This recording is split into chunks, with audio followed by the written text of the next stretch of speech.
Many men over 50 don't miss women's signals of interest because they're clumsy or slow on the uptake. It's because the signals themselves have changed. She won't squeal like a teenager anymore or make it obvious through intrusive touching. Instead, she might ask a gentle, almost insignificant question. One that seems casual, even mischievous, but actually opens a door. If you don't recognize it and walk through, the door closes quietly again and the moment is over. You leave feeling like you've had a pleasant conversation. She leaves thinking, I think he talked to me. You didn't say anything wrong. You just didn't address the main point. You didn't recognize the question hidden beneath the main question. And that's precisely what this video is about. Those hidden moments when a woman makes the first move, but not in the way most men are taught. Because if she's interested, she won't show it openly. She'll approach the question cautiously, guarded by curiosity and caution.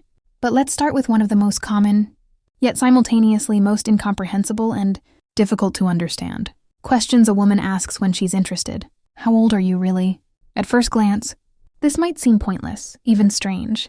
But if a woman asks you directly, she doesn't want to check your ID. She already knows you're not 30, your birth year isn't important to her. She's interested in how you interact with older people. Whether you treat them like a burden or like they've enriched you, made you wiser, and brought you joy. If you shut down or distance yourself, make a joke, or worse, act as if it's a trick question, she'll notice, because she's not asking for a phone number, but for her trust. A man who says he's old enough to know what matters, young enough to appreciate it, or who smiles and says he wants the phone number. The attitude speaks from a place of fundamental security. He's not trying to appear younger. He's true to himself, and that has a powerful presence. I remember Rick, a robust man, 64, stylish, divorced. He told me about a woman he'd met in a jazz bar downtown. After a brief friendly conversation, she walked away and asked, "How old are you anyway?" Rick, trying to be funny, replied, "Too old for you." She laughed, but not the way he had hoped. The music stopped immediately, and then he realized he hadn't just missed the joke. He missed his chance. Because when a woman asks something like that, she's already thinking maybe, next time, someone else will come along, someone who keeps a low profile. Why aren't you married? It might sound dangerous or judgmental at first, but it's not a question. It's curiosity combined with something more. She wants to know if you're emotionally open right now. Is there room in your life for someone like me? This is precisely where many men shy away. Either they open up too much and delve into their romantic past, or they slam the door with a sad comment like, "I tried it once. Never again." Neither of these answers gives her what she truly desires. She wants to know if you're still capable of connecting with others, not if you're still suffering from the past. Say something definite, honest, but open. Life has always moved me on, but now I have room for something real. Or I haven't found the right one yet. Maybe only now. Answers like these show that you're present, that you're open to new things. Let's take Gerald as an example. He is 67 years old and skilled with his hands, calm and gentle. He met a woman in a community garden. They had a lot of fun. First it was just tomatoes. Then one day she asked him in a sophisticated manner, "Why aren't you married?" Gerald panicked and blurted out that it just hadn't worked out. She didn't show up the following week. And then he told me, "I didn't realize she asked me because she was thinking about us." This is how these questions arise. Light on the surface, depth beneath. Yet another one that catches men unprepared. Do you date younger women? Some men are open about disregarding conventions and see it as a compliment. Others react defensively and approach conventions with self-deprecating humor. But she's not looking for bragging or a joke. She's asking if you could see her not just as a friend, but also as a potential partner. She wants to know if the connection with her is more important to you than your desired age. It's not about numbers. It's about charisma. Avoid cliches. Don't describe her type and don't make her seem like just another face in the crowd. Say something like, "I don't connect based on age. I connect based on energy." Or, "For me, it's how a woman makes me feel that counts. Not the date on her birth certificate." That shows maturity. That shows depth. And above all, it gives her the feeling that she is interested in this moment. Not because she's younger, but because the chemistry between them is right. Marcus, 59, well-dressed and an excellent conversationalist, told me about an encounter with a woman in a bookstore. They parted ways immediately. After sharing coffee and a few laughs, she asked him, "Do you also date younger women?" He smiled and said, "I like women who radiate positive energy, no matter their age." Her smile wasn't modest, but hopeful. The evening turned into dinner, and dinner into something more, because he hadn't missed the moment when the door opened. And then there's the question. What kind of woman do you usually meet? It might seem like pointless curiosity, a trivial conversation, but it isn't. She's not trying to set you up. She wants to find out if she's a good match for you, if she belongs in your world, and most men get in the way of that by giving a literal answer and talking about looks, interests, and hobbies. It's like reading a menu. But what she really wants to know is, am I enough for you? The best answer focuses on the qualities every good woman should have: kindness, curiosity, and the ability to laugh even in difficult times.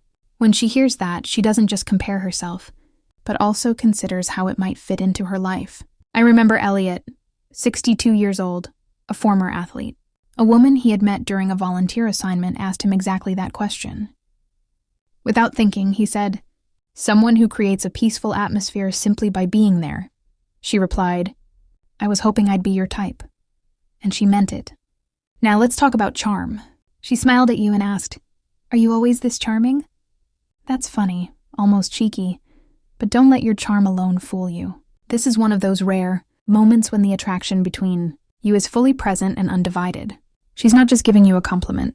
She's also observing how you react to it. Do you deflate it with a joke? Or do you find calm and unwavering confidence? The best response is simple, gentle, and authentic.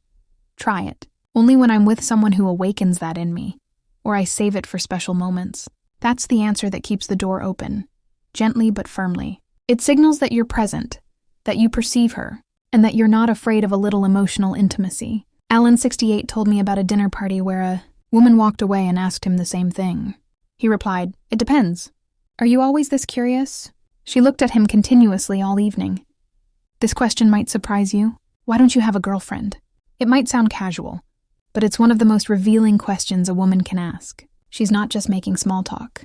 She's trying to figure out if you're still capable of a relationship, if you can form emotional bonds, and if you react with poverty or resignation. She'll definitely notice.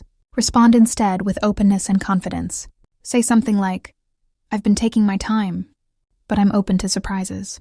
Or, "I work alone, and I think I'm finally ready for something serious." William, 71, brilliant and elegant, was asked out on a date by a woman at a gallery event. He looked her straight in the eyes and said, "I'm learning to become a better person. Now I'm ready for a better kind of love." And that was exactly what was needed. Then comes perhaps the boldest question of all. Would you have dinner with someone like me? This is as close to a confession as most women ask. She doesn't ask casually. She's laying bare a piece of her heart, wrapped in humor and a smile. But at its core, it's vulnerable, genuine, and real. The wrong reaction, such as snide remarks, jokes, or teasing, hurts more than you might think. The wrong reaction, honest, clear, and kind. Something like, "I'd be lucky if I could," Charlie Steer, an ex-soldier, a man of action, told me about a walk he was taking with a woman he was slowly getting closer to. One evening, in the glow of the setting sun, she looked at him and asked, "Would you go to dinner with someone like me?" He looked at her and said, "I suppose I'd be a fool to say no." She held out her hand and continued walking. That's how you find a moment with grace. And finally, don't forget, some of the clearest signs of interest come not from words, but from body language.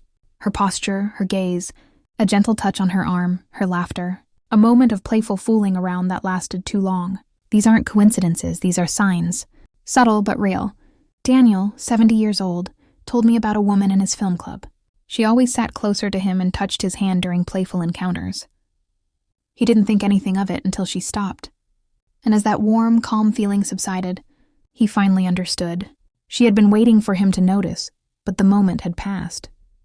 That's how nonverbal attraction works. It is silent, but powerful. And if you're not careful, it will disappear before you realize what you've missed. Here's the truth. After 50 years, attraction doesn't just scream, it screams. It asks suggestive questions. It kisses you with a smile. And when it does, your job isn't to return it, but to perceive it, to be present, to get to know it honestly and calmly, not intelligently. And when you do that, everything changes. Because you're not just a man. You're the man who makes her feel seen. And if this message resonated with you, don't just keep it in mind, but subscribe to our channel, give us a like, and turn on notifications so we can continue having genuine conversations for men like you. Men who still have something valuable to offer and for whom life is worth living.